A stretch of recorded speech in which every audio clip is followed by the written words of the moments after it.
tym filmie pokażę Wam, jak nagrać i obrobić dźwięk do filmu, nie wydając ani złotówki, bądź przy niewielkich nakładach. Zapraszam.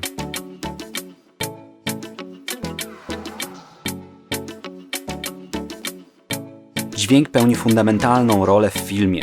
I nie tylko. Zwróćcie uwagę, jadąc samochodem możecie słuchać radia i wiecie, co ktoś ma Wam do przekazania. To samo przez telefon. Tak samo, na dobrą sprawę mógłbym tutaj zgasić światło i by się okazało, że wiedzielibyście, co mam Wam do przekazania. Dodatkowo widz prędzej zaakceptuje niższą jakość wideo niż dźwięku, także musimy na to zwrócić szczególną uwagę. Zanim pójdziemy dalej, małe wyjaśnienie. O nagrywaniu i postprodukcji dźwięku są całe studia. Na przykład na Inżynierii Multimediów w Uniwersytecie Humanistyczno-Przyrodniczym im. Jana Długosza w Częstochowie, gdzie właśnie się znajdujemy. Także to, o czym będziemy teraz tutaj opowiadali, to są bardzo podstawy. Przelecimy przez ogrom wiedzy, więc jeżeli Was coś zainteresuje, to szukajcie dalej poszczególnych zagadnień, bądź też spróbujcie może coś postudiować. Ja serdecznie zapraszam tutaj do siebie na Uniwersytet Jana Długosza w Częstochowie. Żeby mówić o dźwięku w filmie, musimy wiedzieć, do jakiego filmu ten dźwięk przygotowujemy. Inaczej zrealizujemy nagrania z tak zwanego offu, inaczej zrealizujemy nagranie gadających głów. Darek w poprzednim filmie mówił o tym, że obraz możemy nagrywać przy użyciu telefonu. I uwaga, dźwięk także możemy dość dobrze realizować i nagrywać go, wykorzystując na przykład takie dołączane za darmo do telefonów właśnie słuchawki razem z mikrofonem. Poważnie, weźcie teraz telefon, podepnijcie do niego swoje słuchawki, które posiadacie, odpalcie aplikację do nagrywania, którą posiadacie. Ja osobiście na przykład polecam, jeżeli chcecie już coś więcej pomyśleć, aplikacja Open Camera, aplikacja, która umożliwia modyfikację pewnych ustawień właśnie przy nagrywaniu, trochę lepszą niż te wszystkie wbudowane inne aplikacje i nagrajcie coś.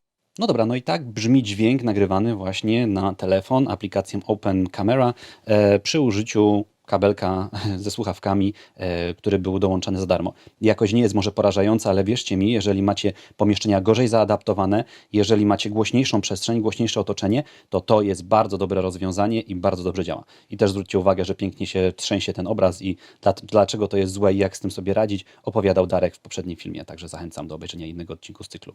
Nagranie czegoś takiego jest bardzo proste, jednak możecie czuć się trochę nieswojo właśnie ze słuchawkami w uszach, też może to dziwnie wyglądać. Są niektórzy youtuberzy, którzy odcinają nawet te słuchawki i wykorzystują sam mikrofon. Musicie wiedzieć tylko, gdzie znajduje się ten mikrofon. W tym przypadku to jest tutaj to właśnie ten mały otworek, tam w środku jest właśnie mikrofon. Pomimo tego, że jest to bezkosztowy zestaw, bardzo może Was pozytywnie zaskoczyć jakość takiego nagrania.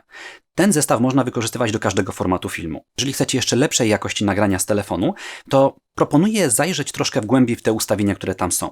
Starajcie się wyłączyć wszelkie ulepszenia. Ja wiem, że one teoretycznie mają nam pomagać, ale w wielu wypadkach one tylko powodują pewne problemy przy produkcji, bo nagle nam zgłaśniają albo ściszają sygnał. Dodatkowo wprowadzają pewne odszumienie, które nie zawsze jest najlepsze. Lepiej jest to stosować w postprodukcji, nawet w tych darmowych programach. Jeżeli będziecie realizowali nagranie tylko dźwięku na telefonie, to wybierzcie taką aplikację, która umożliwi Wam wybranie, w jakim formacie będzie zapisywany ten dźwięk. Proponuję, żeby wybierać format WAV i wybierać największą częstotliwość próbkowania, ale myślę, że 48 000 Hz w zupełności wystarczy i rozdzielczość bitową rzędu 16 bądź 24 bitów. Wykorzystując format WAV w tych lepszych parametrach, będzie to zabierało więcej miejsca, ale prawda jest taka, że przy obecnych pamięciach nie stanowi to żadnego problemu i możemy bardzo długo nagrywać bez zapełnienia na dobrą sprawę naszej pamięci w telefonie. Jeżeli nie podoba Wam się Wasz wygląd w słuchawkach albo z tym mikrofonem, bądź ta jakość dźwięku pozostawia Wam trochę do życzenia, sprawdźcie kolejne rozwiązanie. Jeżeli chcecie troszkę zainwestować, a znacząco także podnieść jakość Waszych nagrań, proponuję zainwestować w mikrofon krawatowy i zewnętrzny rejestrator. Taki mikrofon łatwiej jest ukryć, przez co może Wam być wygodniej nagrywać różne Wasze formaty. 1, 2, 3, 1, 2, 3. Hej, nagranie mikrofonu krawatowego do webinarium.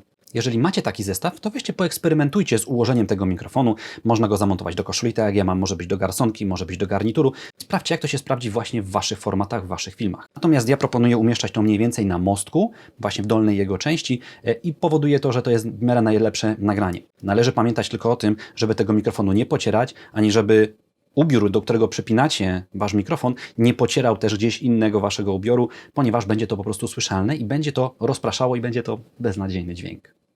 Ja na przykład do tego formatu używam mikrofonu krawatowego od Saramonica od zestawu bezprzewodowego UV Mic 9, bądź na przykład mikrofonu, jak on się nazywał? bądź na przykład mikrofonu Sennheiser ME2 bądź ME4, tam jest różna charakterystyka kierunkowości. On jest troszkę droższy niż ten mikrofon na przykład Saramonica, ale częściej używam właśnie tego Saramonica. Podpinam go bezpośrednio do Zooma H1. Jest jego nowsza wersja, natomiast ta starsza wersja działa cudownie i jest jakby standardem na dobrą sprawę wśród youtuberów. Odnośnie konfiguracji samego urządzenia proponuję, widzę, że jest wyłączony na przykład, ale proponuję włączyć filtr dolno-zaporowy, czyli to on opisany low cut, wyłączyć auto level i nagrywanie tutaj proponuję, żeby było w formacie WAV. Z przodu, jeżeli włączycie nagrywanie, Nagrywa się.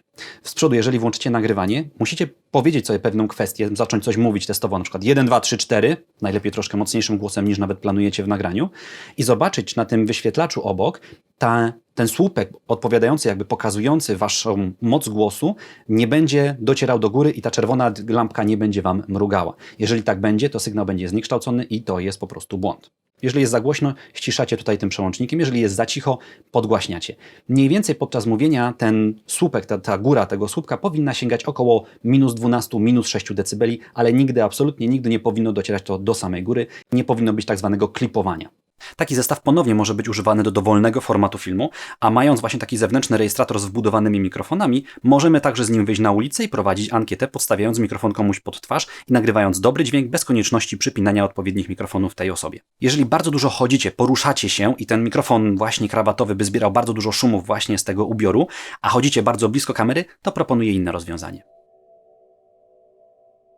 Jeżeli bardzo dużo poruszacie się z kamerą i nagrywacie rzeczy takie ad hoc, czyli gdzieś chodzicie, biegacie, pokazujecie i nie ma możliwości za bardzo przypinania mikrofonów poszczególnym osobom, proponuję rozwiązanie mikrofonów nakamerowych. To nie jest mikrofon nakamerowy, to jest inny mikrofon, ale one bardzo podobnie wyglądają. To często jest taka rurka, którą mocujemy na kamerę.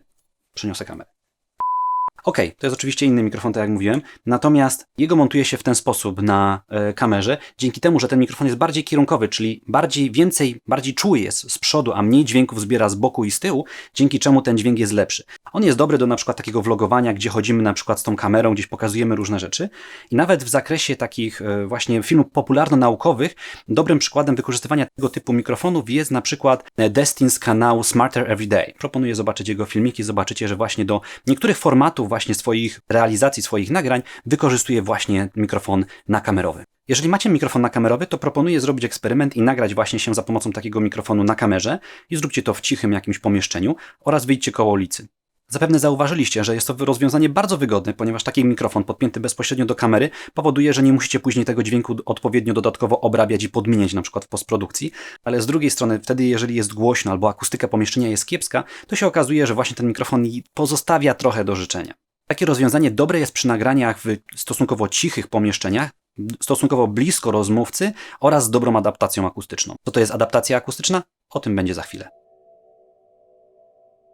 Jeżeli chcecie stosunkowo najlepszą jakość dźwięku, a realizujecie nagrania raczej statyczne, czyli na przykład takie jak ja teraz tutaj realizuję, to proponuję wykorzystywać taki mikrofon właśnie na statywie umieszczony poza kamerą. To jest bardzo podobny mikrofon do tego, który tutaj mam, który jest zamocowany w odległości około 20, może 30 cm od moich ust i jest skierowany tutaj w moją klatkę piersiową. To jest rozwiązanie już bardziej zaawansowane, wymaga na przykład odpowiedniego innego rejestratora, które umożliwia zasilanie takich mikrofonów zasilaniem Phantom się to nazywa. Jest połączone specjalnym kablem tak zwanym XLR do tego właśnie mikrofonu. I dzięki temu jakość tego dźwięku jest naprawdę bardzo dobra. Niestety to ma taką wadę, że dość sporo będzie zbierało dźwięków otoczenia i wymaga dobrej adaptacji akustycznej pomieszczenia, o czym za chwilę. Oczywiście nie musi być to tak dobra adaptacja akustyczna jak tutaj, czyli panele perforowane i kliny jak z komory bezechowej, ale musicie na to wtedy zwracać dużo uwagi. Jak się to wykorzystuje? Mocujecie taki mikrofon właśnie na statywie, umieszczacie go na dobrą sprawę jak najbliżej za kadrem. Ja w tym momencie ten mikrofon dotykam. On musi być skierowany właśnie tutaj w waszą klatkę piersiową, nie na usta, nie na czoło, tylko gdzieś mniej więcej tutaj. Podpinacie, ustawiacie te poziomy ponownie, tak jak mówiłem to przy tym zoomie, czyli mówicie sobie jakiś test, na przykład mówicie, co zjedliście, na przykład, albo co zamierzacie zjeść i patrzycie, czy ten poziom, on się pojawia właśnie tutaj w okolicy tych -12 dB. Do tego celu, do tego mikrofonu ja na przykład używam rejestratora Tascam DR40. On także ma mikrofony wbudowane, on ma 2 wejścia jeszcze zewnętrzne, właśnie te XLR-owe, do których możemy podpinać różne inne źródła dźwięku. Uważam, jak też zresztą większość branży, że to rozwiązanie jest najlepsze. Natomiast wymaga dodatkowych zabiegów, jest stosunkowo drogie i raczej nie jest mobilnym rozwiązaniem, więc miejcie to na uwadze, jeżeli będziecie planowali tego typu właśnie zakupy, bądź wykorzystywanie tego typu sprzętu. Takie rozwiązanie jest dobre w momencie, kiedy mamy statyczne kadry, czyli na przykład wywiady albo nagrywanie webinariów. Ja osobiście zaczynałem nagrywania filmów takich popularno-naukowych od tak zwanych nagrań z offu, czyli były tam umieszczone różnego rodzaju nagrania obrazu z różnych tam wydarzeń i nagrywałem dźwięk dużo później, kiedy mogłem go przeczytać spokojnie z kartki. Jeżeli chcecie takie nagrania robić możliwie najlepiej, proponuję wykorzystać mikrofon taki studyjny. To jest w tym przypadku Rode NT1, który możecie wykorzystać i na przykład podpiąć go także do Tascama DR40. W tym momencie go przepnę i zobaczymy, jak to brzmi. Ok, teraz słyszycie dźwięk właśnie z tego mikrofonu studyjnego. Jest on bardzo fajny, ciepły, ma takie porządne brzmienie, niskie szumy własne i wydaje mi się, że jest bardzo fajnym rozwiązaniem właśnie do nagrywań tak zwanych właśnie voiceoverów czy nagrań do ujęć z offu, czyli właśnie tego, gdzie was nie widać i możecie spokojnie mówić z porządnym mikrofonem. Tutaj też jest ważne to, żeby ta adaptacja akustyczna była możliwie najlepsza, ale uwaga, w warunkach domowych z takim mikrofonem możecie wejść nawet do szafy. Oczywiście, jeżeli nagrywacie takie ujęcia z tak zwanego offu czy voiceovery, robicie to prawdopodobnie gdzieś u siebie w domu, w biurze. Wtedy nie potrzebujecie przenośnego rejestratora, możecie wykorzystać karty dźwiękowe. Ważne jest to, żeby miały wejścia XLR i dawały napięcie Phantom. Przyniosę taką kartę. Takim tanim, a dobrym rozwiązaniem jest na przykład taka karta dźwiękowa od Behringera UMC204HD. Oczywiście do tego możecie podpiąć słuchawki, podpiąć to do komputera, słuchać na tym właśnie podczas produkcji waszego materiału. To są tylko podstawowe rodzaje mikrofonów. Są oczywiście różne inne, chociażby zaczynając od mikrofonów bezprzewodowych. Są takie bardzo ciekawe mikrofony od Rode'a, które na dobrą sprawę one są jednocześnie takie urządzonko, jest jednocześnie nadajnikiem, ale także ma wbudowany mikrofon, który możecie przypiąć od razu mówcy dość szybko i bardzo łatwo. Bardzo prosta konfiguracja, nie ma tam dużo do ustawiania, a działa stosunkowo bardzo dobrze. Jeżeli potrzebujecie bezprzewodowo realizować nagrania 2 osób, to proponuję na przykład zainwestować w rozwiązanie Saramonica UV Mic 9. Na tym zestawie na dobrą sprawę nagrałem wszystkich innych mówców pozostałych właśnie z tego cyklu, także możecie zobaczyć, jak to się na dobrą sprawę spisuje. Ja większość nagrania, tutaj macie opisy, kiedy nagrywam z czegoś innego, ale reszta materiału jest używana właśnie, nagrywana za pomocą tego mikrofonu tutaj poza kadrem. Innym rodzajem mikrofonu jest mikrofon tak zwany do ręki. To jest bardzo podobna opcja jak właśnie z tym rejestratorem. On ma też wbudowane mikrofony, nawet bardzo podobnie wygląda. Ten oczywiście jest bardziej odporny i możecie go także właśnie przekazywać i rozmawiać z waszym rozmówcą właśnie przy pomocy takiego mikrofonu do ręki. Bardzo fajne rozwiązanie, na przykład na różne wydarzenia, targi. Nawet taki mikrofon do ręki, chyba nawet bezprzewodowy, był używany przez Dereka z kanału Veritasium.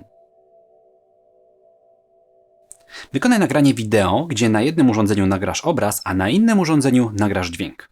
Spróbuj zmontować to w programie do edycji wideo. Jeżeli miałeś problem z połapaniem się, co gdzie jest, a potem z synchronizacją obrazu i dźwięku, jesteś zupełnie normalną osobą. Chodź pokażę Ci, jak to wygodnie zrobić. W celu pokazania Wam tych różnych sztuczek używam programu DaVinci Resolve w wersji 16.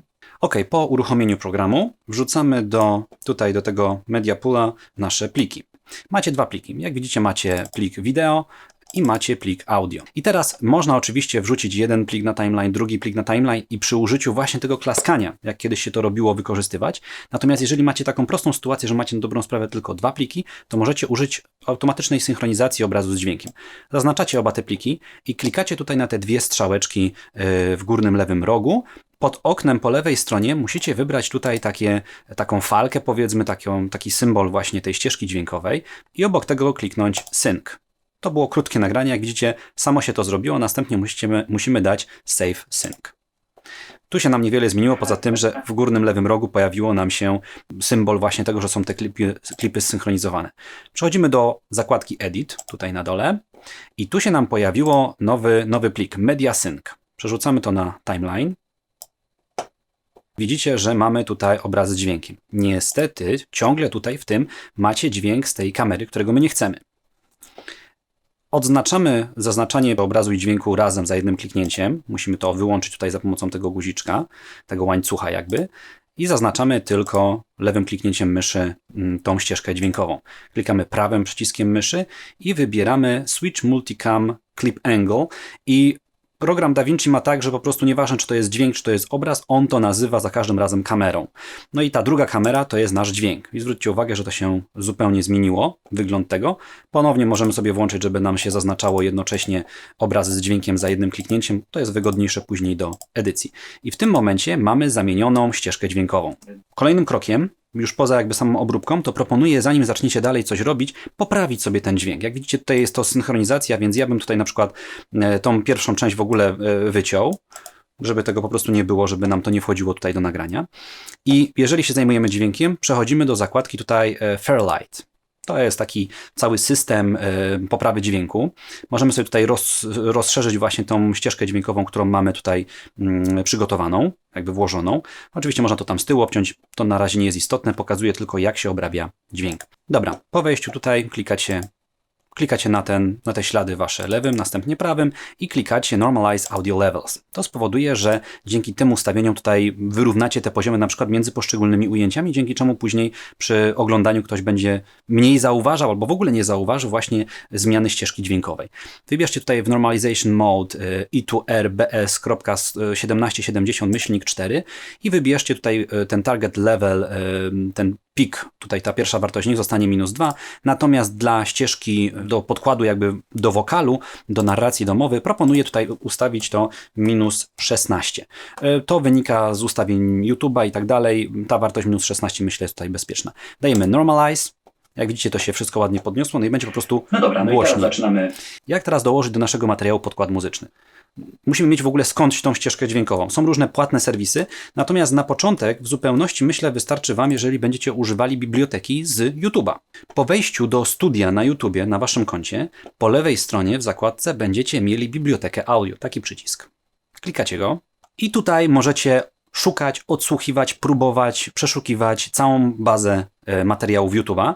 To jest bardzo żmudna praca, więc musicie tu wybrać, na przykład czasem możecie ograniczać nastrój do dramatycznego, na przykład możecie go wybierać po gatunku muzyki, na przykład, że to będzie, nie wiem, taneczna, na przykład i elektroniczna.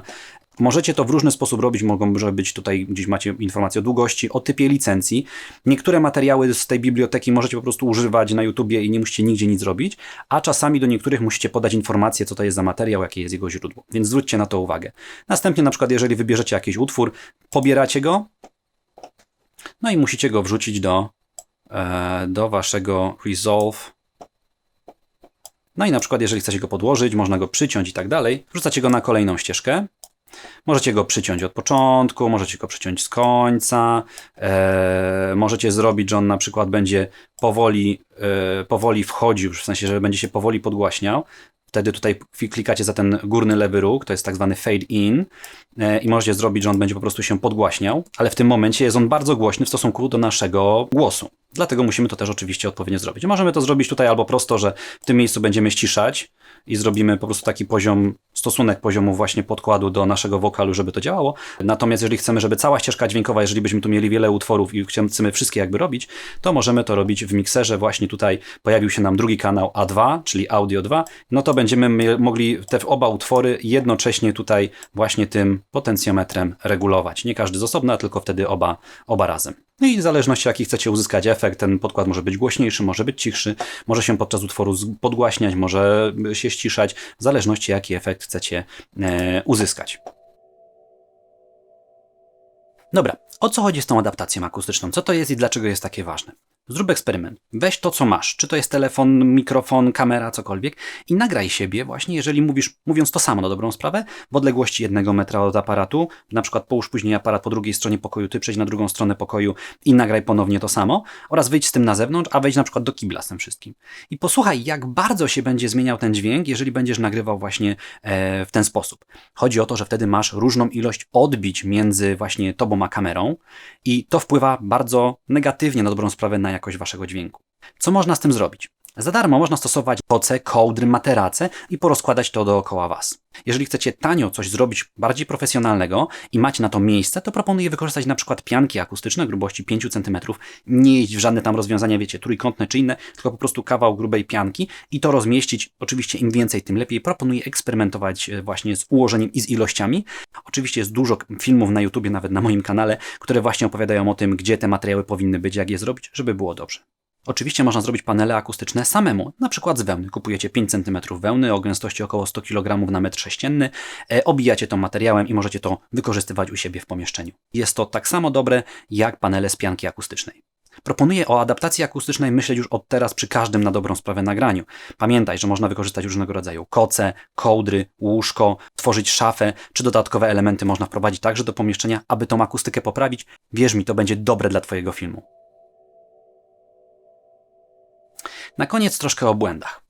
Tak jak Wam mówiłem, musicie odpowiednio skonfigurować to, żeby ten poziom głośności przy nagrywaniu był odpowiedni. Jeżeli nagracie za cicho i potem będziecie chcieli podgłośnić to na komputerze, to okaże się, że będziecie podgłaśniali na przykład szumy całego toru pomiarowego i to będzie beznadziejne. Kolejny błąd to przesterowany sygnał, czyli za głośno nagraliście to tutaj i na przykład gdzieś pojawiło się nagle czerwone, tak jak na przykład tutaj, brzmi to beznadziejnie. Z tym już się nie da nic zrobić w postprodukcji. Innym błędem jest to na przykład, jeżeli nie zwrócimy uwagi na hałas dookoła nas. Jeżeli mamy jakieś hałasujące urządzenia, jeżeli mamy na przykład głośno za oknem, to zamknijmy okno, wyłączmy te urządzenia, jeżeli one nie są kluczowe do tego. Unikajmy tego hałasu i róbmy to, żeby podczas samego nagrania było możliwie najlepszy sygnał. Innym błędem w przypadku właśnie tych mikrofonów krawatowych, o którym już wspominałem, to było to, że na przykład to właśnie gdzieś będzie Wam szurało albo coś robiło. Z tym też praktycznie nic nie zrobicie w postprodukcji i to jest po prostu kiepskie. Także w tym przypadku musicie zwrócić uwagę i odsłuchiwać sobie to w momencie, kiedy będziecie próbowali, kiedy będziecie coś robili, ruszali się, podpiąć słuchawki na przykład właśnie do tego Zooma H1 i odsłuchać, czy w momencie, kiedy się ruszacie, czy nie ma jakichś dziwnych dźwięków. Podsumowując, jaki mikrofon polecić Wam do kupienia? To zależy oczywiście od formatu, jaki Wy przygotowujecie. Jeżeli myślicie poważnie wejść w popularyzację nauki i myśleć o nagraniach różnych formatów filmów, no to musicie myśleć o różnych mikrofonach. Myślę, że naprawdę na początek w zupełności Wam wystarczy ten mikrofon krawatowy razem z Zoomem, czy tam z innym rejestratorem, który umożliwia właśnie podpięcie tego mikrofonu do niego i nagrywanie na nim. Jeżeli myślicie o voiceoverach, to kupcie taki mikrofon studyjny, podepnijcie go do karty, to też będzie bardzo dobra inwestycja. Koniec jeszcze taka checklista.